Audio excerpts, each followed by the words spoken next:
Hey everyone, welcome to a new video.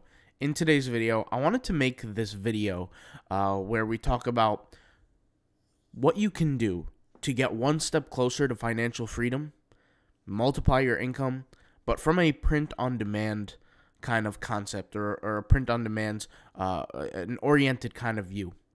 So let's go ahead and get right into the video. I actually took the time to create some slides today. So you guys know when I create the time to create some slides, that's when you know this video is going to be special. So let's go ahead and be clear first. By the way, if there's anything that's spelled wrong or the grammar's wrong, just kind of, it's okay. Just let it go.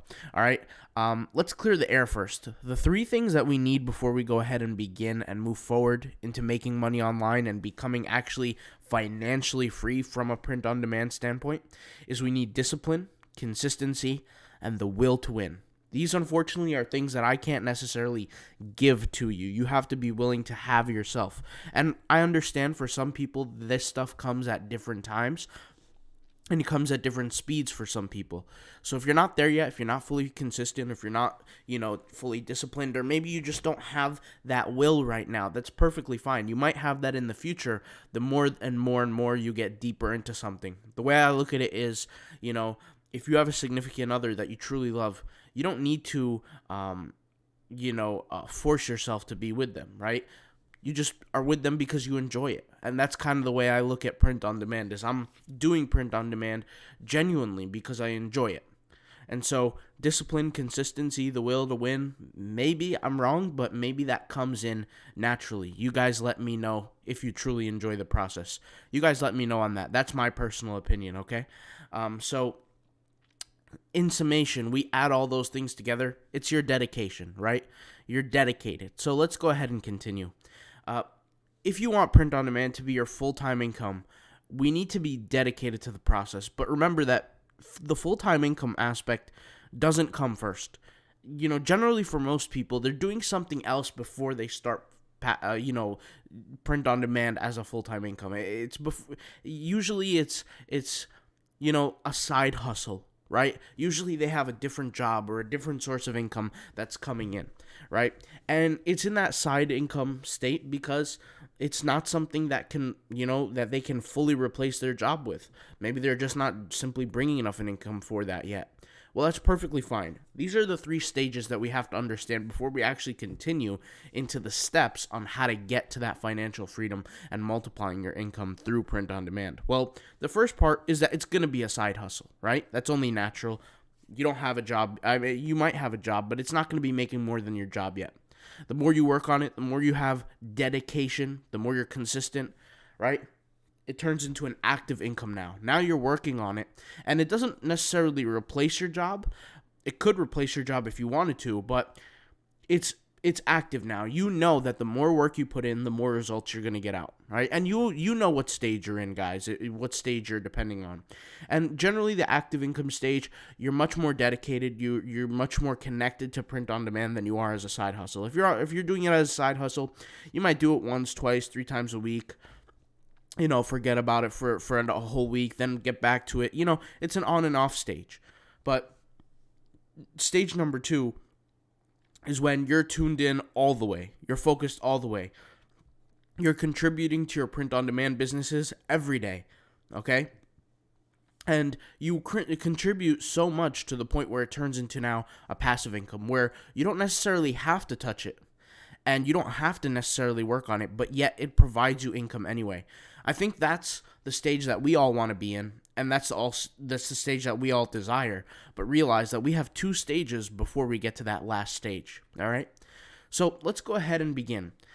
But I just want to say a warning. The reason why I'm talking about the things that I'm talking about is because I believe in everything that I'm saying, and I've been through everything that I'm about to say.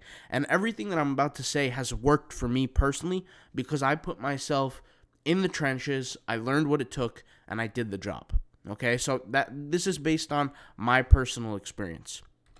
Now, let's go ahead and talk about it. Number 1, you want to change the way you think about print-on-demand output.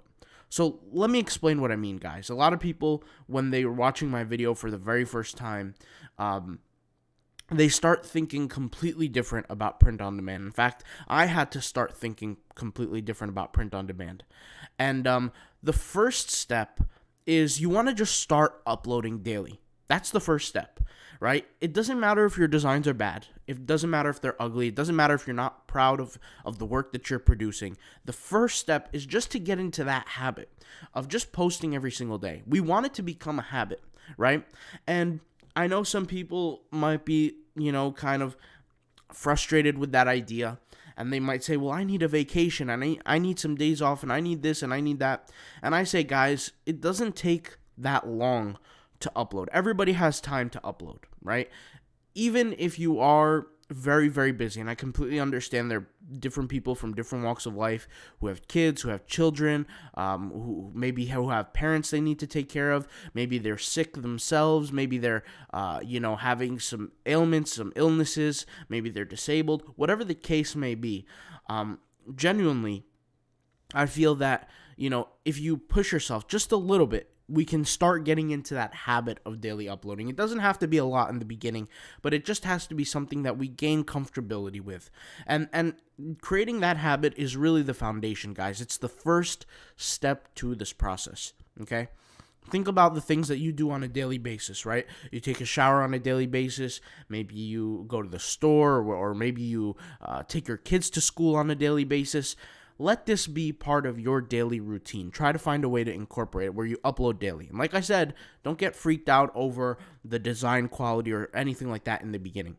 And then over time, what I believe is very beneficial is trying to log down the amount of time that you're spending and the amount of work that you're producing every day, and maybe a journal or maybe a sheet or a file of some sort where you're writing down the day, the amount of time you spent, and the amount of designs that you create. Especially if you're in that limbo phase, right? Where you're trying to change your stages from being a side hustle to an active income. And you know that you want it to be your active income one day. You're going to want to take a log down, because what this is going to do is when you look back at it a month from now, a week from now, maybe even 2-3 months from now, you're going to look at all the work that you did in the past. And over time, you're going to see how the latter of the days have the bulk of the work being completed. And in the beginning, your work is going to be less than what you do now. And you're going to realize that over time that you're going to grow more and more comfortable with putting out more work. And that's the important part, is focusing on the output, right? And like I said, the first place to start with that is just uploading daily, right? And I don't think for majority of people watching this, that's a hard thing to do. I mean, maybe I'm wrong, but I think everybody watching this has full capability of getting just that part done, which is, even if the designs are bad, just get something up every single day. Every single day, just do one design, because I know that there are people, and let's be honest, where you might upload a day or two, and then you might stop for a week, and then you might upload once, and then you might stop again, and then you don't want to get into that habit of stopping. You want to carry on that momentum, all right? Let's go ahead and continue to the next step. Step number 2 is you want to change your environment if you can. Now, let me explain what I mean by changing your environment, because I think people might take this in the wrong way. I'm not telling you to abandon your family, move out, find a new partner, find a new mom and dad, find a new, group of friends. That's not what I'm saying, all right? That's not what I'm saying at all. But I'm saying that there is an environment that we create around us, whether it be the YouTube videos we watch, whether it be the people we're around, right? And the reality is either the information that we're consuming, whether it be, through hearing, through looking, right? That information that we're consuming, because it is consumption, can either help us or hurt us. They say you are what you eat. In this case, if we are consuming negative stuff, things that are going to be tearing down our goals, driving us away towards our goals, it shouldn't be a place that we should necessarily be. Now, in reference to family, in reference to friends, sometimes people don't understand the vision until they see it. I'll give you an example. In my personal life, my family, they just didn't understand what was making money online. They never heard of it until I had introduced it to them. And even when I had introduced it to them, they thought it was fake. They only started to realize what making money online was until I started to do it. And during that period of time, when I was actually doing it, I had to stay relatively quiet about it because the times that I did talk about it, I didn't get the moral support from my family, right? And there's nothing wrong with that. It's just that they don't understand what it's like to, run a business online, and that's perfectly fine. I'm not telling you to abandon your family, like I said. That's not going to solve anything. What you're going to do is you're just going to keep the work to yourself, just like those times where you sit down and you're surfing on the computer and there's really nothing else to do. You got your headphones in, maybe you're watching a movie. Take that time and just start uploading, right? You don't have to necessarily tell the world you're uploading. You just sit down and get the work done, and you keep doing it, keep doing it, keep doing it until you start getting the sales, and that's when you start sharing that success with your family and your friends, and that's when they'll start supporting you. But I always get messages all the time where people message me and they say, my parents don't support this. What can I do? And I bet if your parents saw a level of income and success from this, they would have no problem supporting you, So shout out to everybody in schools working hard and looking for their family support on this journey, right? I've even had a few people say that their significant others are not supporting them through this journey, and I completely understand where you're coming from. And all I could say is, maybe you could just try to get as much work done, get the results, and show them the results, and return with the results, and they're going to then appreciate and understand what making money online actually is. All right, now, there's also a group of people in your life that are going to be putting you down regardless of the results. Those are the people that you're going to want to stray away from. Now, I'm not saying necessarily family, but I'm saying the people who are, our fake friends. There are people who we call them our friends, but if we were, pulled over on the side of the road because our car broke down at 2 o'clock in the morning, they wouldn't show up to help us. Those are what we call fake friends. And those fake friends, they don't want any success for you. And that's the reality. And I know this has nothing to do with print on demand, but I realized, guys, that when I changed my environment, my success drastically changed. Like, it was almost like my foot was off of the brake pedal. That's really the best way I can explain it. And so that's why I feel this part is very important to me. All right? So let's go ahead and continue. Number 3, cutting your debts. Now, I know this might be crazy, or maybe even not related to print on demand, but believe it or not, it is. Because I think of a person who's waking up in the morning, living a financial freedom lifestyle. When I picture that person, I don't picture somebody who has debt. I picture somebody who is free in every sense of the word. So try your absolute best to kill off all your debts as fast as possible. Now, I know it's not optimal for everybody. There are some people who are literally in financial situations where they have to pay off the house, the cars, all those kind of things, and I completely understand. But there are ways that we can try to slow down our debt, kill it as much as we can to slow down that monthly payment as much as possible. And sometimes for a little bit of time, that might mean a lack of quality of life. I'll be 100% honest with you. Sometimes that might mean going to work a little bit longer. Sometimes that might mean, staying up a little bit longer, getting a job or a task done. That might mean getting another job. Might mean working on the weekends. It might mean not going out to eat and saving that money towards the debt, I completely understand, and that's actually a normal part of life, but if we want to really move into a situation of true financial freedom, then the reality is we have to be able to go without some of these, I guess you could say, luxuries that we might be dealing with. So the luxury of free time, maybe we have to go without that for a little bit. Maybe we have the luxury of only having one job. We might have to get another job, whatever the case may be, to cut off those debts. And yes, the quality of life will lack a little bit, but I could tell you guys, I was sitting in college, full-time student, with 2 jobs, also doing the whole online business thing, and I was tired every day.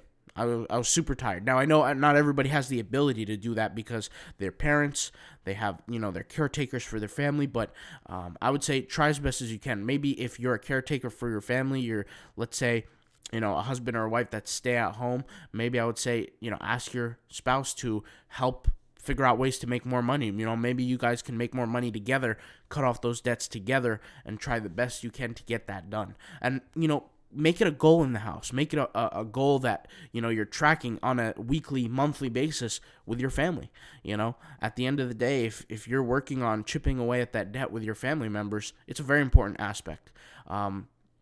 And if your goal is to become financially free, the best way I can tell you to look at debt as, you're never really free if you're in debt, because at that point you are required. And I put required here in quotes because I want you to understand what I mean when I say required. It's almost like you're being forced. You're in a position where you have to now.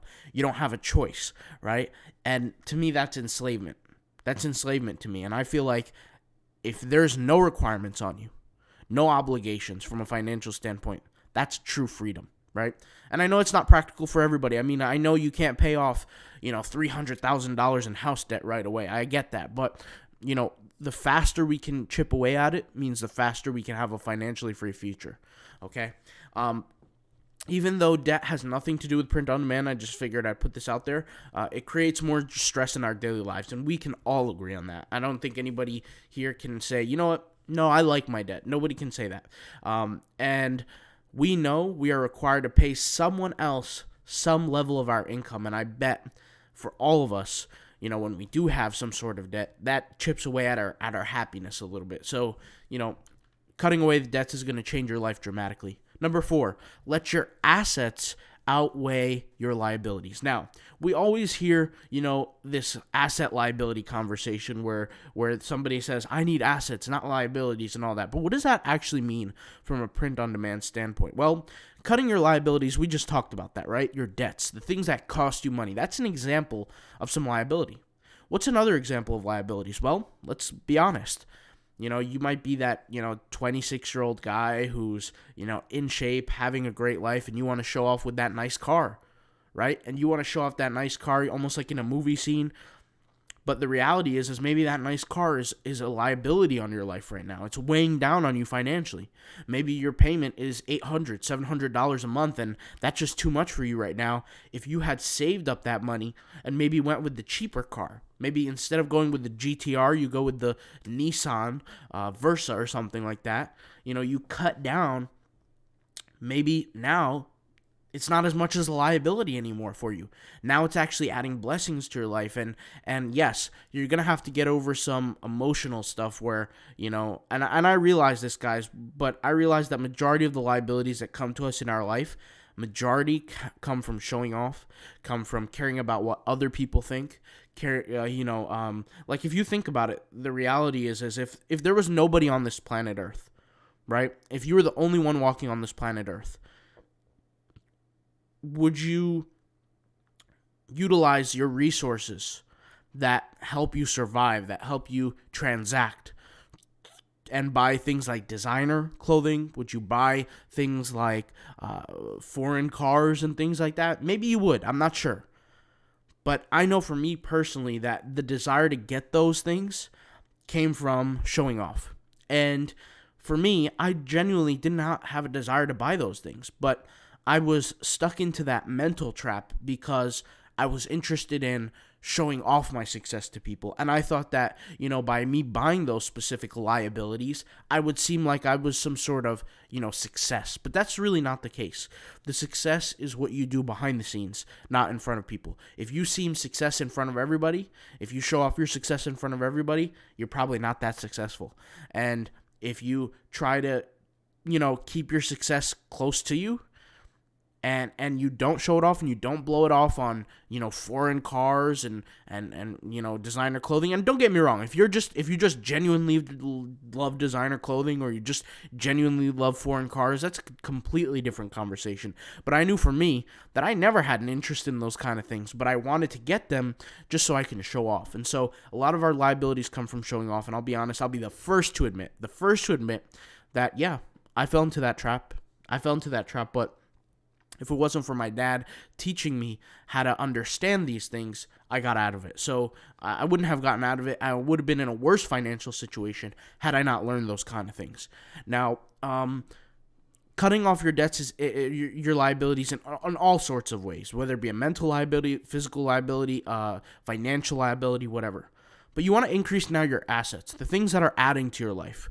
And something that I say from a print on demand standpoint is every design you make and every design you upload after titling, tagging them properly, going through the whole process, is an asset to your life. Whether it generates $1 a year or $1,000 a year, it's still an asset. It's still something that could potentially make you money.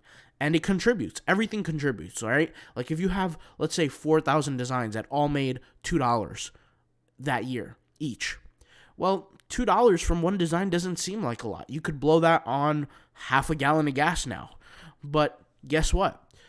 If you look back at your transactions and those $2 came from 4,000 designs, that adds up to 8,000. That's a lot of money, right? So with that being said, cut off your liabilities and increase on your assets. And lastly, number 5, multiply your income by investing. And here's the thing, it doesn't have to be stocks, it doesn't have to be crypto, because I know a lot of times when we hear the word investing, what do we think of? We think of stocks. We think of cryptocurrency. We think of index funds. We think of all these different things. Well, the reality is for me, and the way I look at it is, and I haven't even gotten to crypto or stocks yet and things like that, but you can invest in a different way. After you cut off all your liabilities, your debts, you don't have any more expenses, you can invest into something you already know about, and that's print on demand. Like, think about it. By the time you take the time to develop yourself from a print on demand standpoint, you're making money, you've paid off your debts, you paid off all the liabilities, you cut off the liabilities. Now you have a certain level of experience on print on demand that only somebody doing it every single day can actually achieve. And based on your experience level, you can outsource work to virtual assistants that will decrease the workload on you, but more importantly, increase your output. So let's say you are normally creating 100 designs a day and you're working as hard as you absolutely can. Well, if you hire a few virtual assistants, now you can have 200 designs a day, 300 designs a day without you even working a minute. And they can do all the work for you, right? And that will increase your output. And the thing is that you can teach this skill to the virtual assistants. And the virtual assistants, they need that paycheck that you're paying them. And it doesn't have to be something you put them on salary, but they could be, as virtual assistants, essentially they're contractors, freelancers, and you pay them based on the work that they do. And they will be essentially utilizing your systems that you put into place that you have learned through all that time that you spent working on your print on demand journey. And so that's essentially the end of this video where we talk about, the investing side. And you're investing into people that will give you money back, create assets back. Now, some people might seem and say that's a liability, but it's not a liability if they can replicate your behavior or as close as possible. Obviously, not every single virtual assistant is going to be as good as you, but there are some virtual assistants, and I'll speak from experience, where they want to truly impress you. They want to do a good job for you because they like their job and they want to keep their job. And, they'll go ahead and move forward into a place where they're going to try their absolute best to get better. And you can tell very, very quickly who genuinely wants to do work for you and who just wants to get paid. You'll see that. And you'll see that from their effort. You'll see that from the things that they put forward and all that kind of information. So thank you guys for watching. I know some of these tips are outside of things that I normally talk about, like the whole debt, liability, the environment, things like that. But to be honest, this was a video where I went a little bit deeper level with you guys. A little bit beyond the shell, beyond the surface, really deeper into the mentality, the emotional side of business. And, a lot of times we don't talk about the emotional side and the deeper side of business, the mental side. But to me, that's really the most important aspect, because I think without the mentality, we don't know where to go. The mentality is almost like the sail on the boat that guides its direction. And maybe this video kind of gave you guys the reinvigoration that you needed to get back on track, to move forward. And let's be honest, not all of us are perfect all the time. We all make mistakes. Even I make mistakes. We all make mistakes. I'm a human being. We're all human beings. But sometimes we need something that will get us back up on the right path. And maybe this video is here for you to get you back on the right path and move forward into print-on-demand success. So if you're out here doing print-on-demand and maybe you're in the side hustle phase right now and you want to eventually get to the passive income phase, know that there's, a little bit of work, but It's completely possible. All right. I'll talk to you guys later. Thank you guys for watching. Peace out. Bye.